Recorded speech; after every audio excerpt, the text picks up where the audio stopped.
gusto ko lang kunin din ang panig nyo dun po sa mga isiniwalat po nung 18 Marines, pati ni Attorney Balikod. Isa daw ho kayo dun sa mga na-deliveran nila nung maleta na may mga lamang pera. Kayo daw po yung parang nag-handle or tumulong dun po sa mga taga-ICC when they came over to investigate ito pong extrajudicial killings.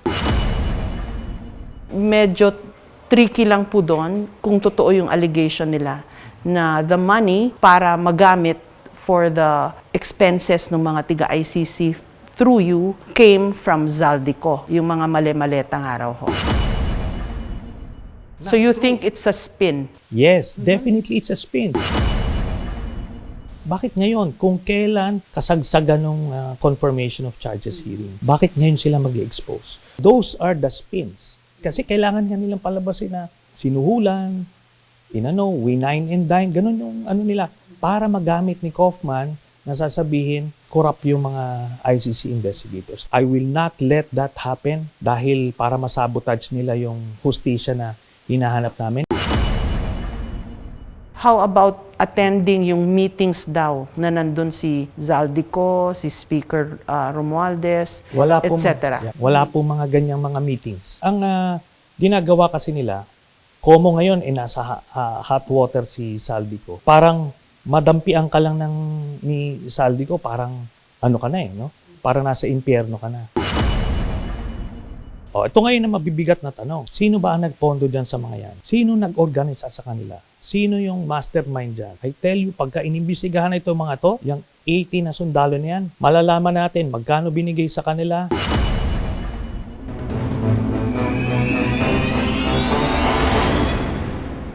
Senator Trillanes, salamat po sa interview na ito. Gusto ko lang kunin din ang panig nyo dun po sa mga isiniwalat po nung 18 Marines, pati ni Attorney Balikod, na una, isa daw ho kayo dun sa mga na-deliveran nila nung maleta na may mga lamang pera. And number two, kayo daw po yung parang nag-handle or tumulong dun po sa mga taga-ICC when they came over twice ho ba to investigate ito pong extrajudicial killings. Ano ho masasabi niyo po doon? Doon po sa pera, dinideny ko po na nakatanggap ako ng $2 million o kahit anong halaga mula kay Zaldico para sa ICC o para kung ano mang purpose. Mm-hmm. So hindi po nangyari yan, hindi totoo yan. Ngayon, tungkol naman po sa pakikipag-ugnayan sa ICC. Inamin ko naman po, since 2017, nakikipag-ugnayan kami, no? Nag-file kami nila Congressman Alejano sa ICC. At simula noon, kami po ay tinutulungan namin sila pag kalap ng mga testigo at ebidensya. So, wala namang pong bawal doon sa pakikipag-ugnayan sa ICC. Mm-hmm. Ang medyo tricky lang po doon, kung totoo yung allegation nila, na the money para magamit for the expenses ng mga taga-ICC through you came from Zaldico, yung mga mali-maletang araw ho. Ano masasabi niyo po doon? Yun na nga po ang sinasabi ko, hindi po totoo. Pag nakita niyo yung kanilang press con, may mga portions, assuming na sila nga yung nagbantay doon sa ICC. Yung portion na yun, wala namang krimen doon. Di ba? Walang illegal doon. Pero kailangan nilang haluan ng $2 million, sabi nila doon, sa kanilang affidavit. Unang-una, bakit mo, paano yung dollars na yun? Ibinigay ko sa kanila na suhol? Paano yun ilalabas nila ng bansa? Paano ba maglabas ng $2 million? Di ba?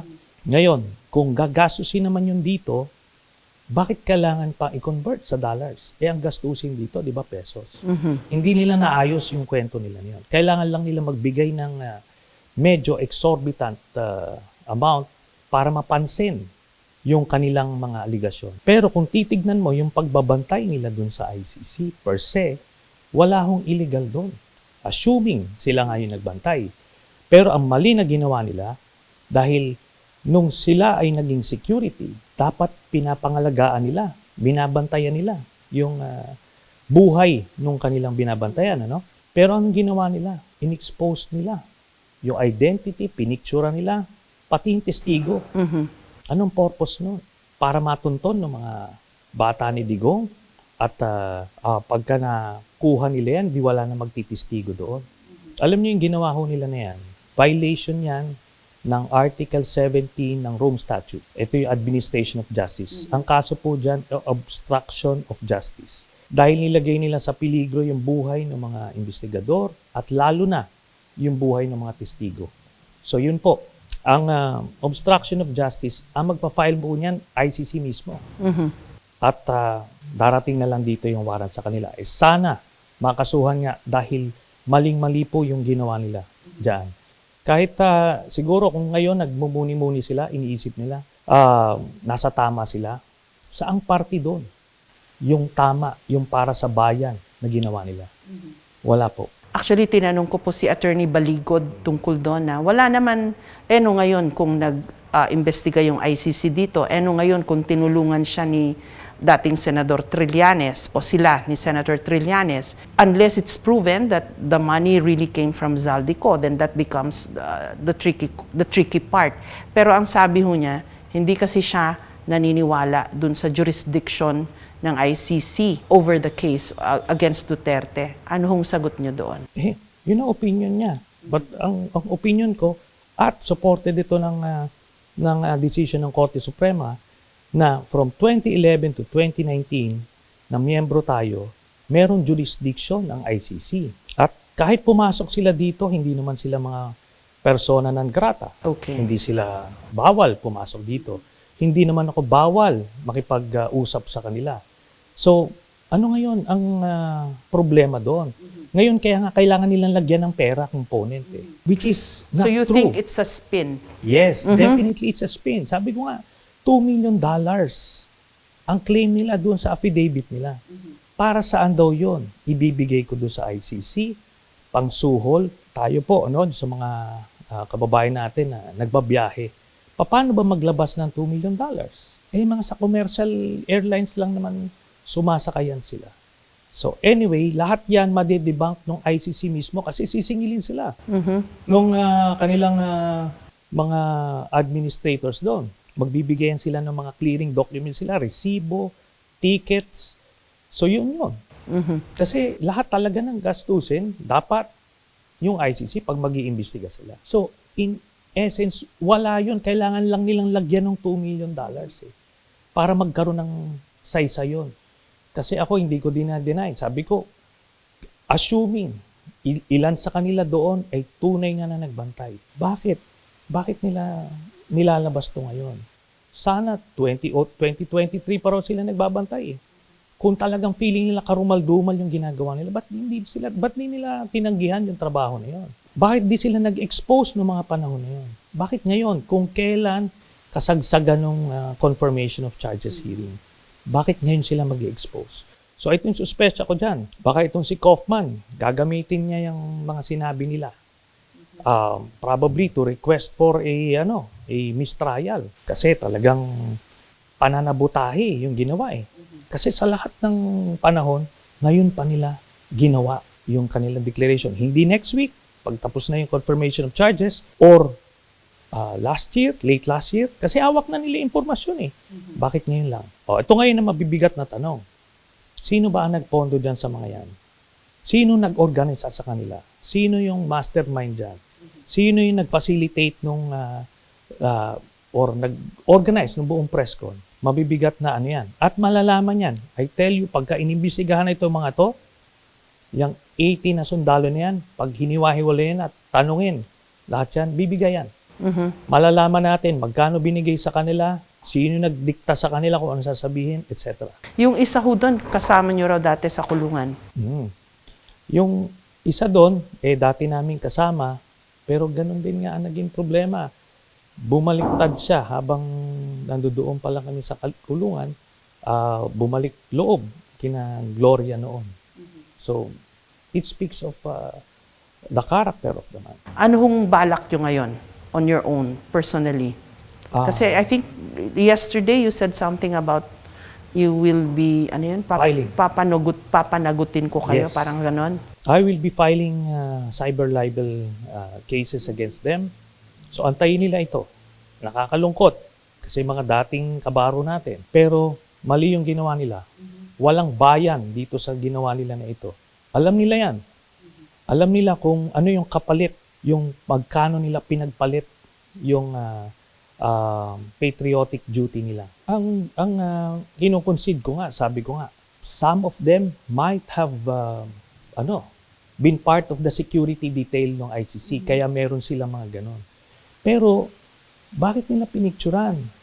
Di ba? Bantay ka eh. May yung VIP mo, sinisecure mo, pinipicturan mo ng pasikreto. Bakit? May plano ba sila mang blackmail nun? Tapos, ang masahol dito, yung mga testigo, pinicturan din nila eh. Tapos, in-out nila, nilagay nila yung mga pangalan. Anong purpose nun? Wala namang political value yun. Kung hindi, nilalagay nila sa peligro yung buhay nila. Kaya, dahil doon, talagang mabigat ang atraso nila. Hindi lang sa akin, kundi sa buong kausa. Ganito po, sinasabi ko na, wala po akong natanggap o tinanggap na pera mula kay Saldico, kahit na anumang halaga, $2 million o kung anong halaga para sa ICC. Ayan po yan. Tanggalin na natin yan. Pag tinanggal mo yan, what do they have? Nagbantay sila. So yan, I will not even deny that. O sige, totoong hinatid nyo sa mga hotel, hinatid nyo dito sa kung saan mga meeting places. May bawal ba ron? Wala. So yun ang problema. Hahaluan nila yung totoo ng hindi totoo. Para ngayon, magkaroon ng spin. How about attending yung meetings daw na nandun si Zaldico, si Speaker Romualdez? Wala pong mga ganyang mga Remulla. meetings. Wala pong mga ganyang mga meetings. Yan po. Ang ginagawa kasi nila, komo ngayon nasa hot water si Saldico. Parang madampian ka lang ni Saldico, parang ano ka na no? Parang nasa impyerno ka na. Si Saldico, isang prominent na Bicolano na politician. Yan siya ay ako, coming from Bicol, so we run in the same community. Kakilala ko po yan. Yung abogado niya, abogado ko rin. So, meron kaming ugnayan even before 2022, probably 2013. Yan po. Ngayon, ano po ang issue diyan sa ugnayan na yan? Di ba? Is that a crime? Lalo na nung hindi pa siya lumalabas bilang primary suspect dito sa flood control scandal. Pero yun nga po, di ba? They even have a code for you. Ito pong 18 Marines, ST for Sunny Trillanes. Ano masasabi niyo ho nun? Alam niyo po, pati yung mga staff ko dito, ST yung tawag sa akin. Okay. Again, there's nothing wrong with that kahit na ano pa yung code name nila sa akin. Pero ang tanong dito, nagbigay ba sila sa akin ng $2 million na sinasabi nila o magkano? Tapos yung bang pera na yun binigay sa ICC. Pero kung sasabihin nila, nakita nilang nakapag-ugnayan ako dito sa taong ito o sa ICC o kung sino man testigo, ano yung krimen na ginawa? Bukod dun sa $2 million allegedly, meron pa yatang brown bag na naglalaman po ng 4 na beses daw po.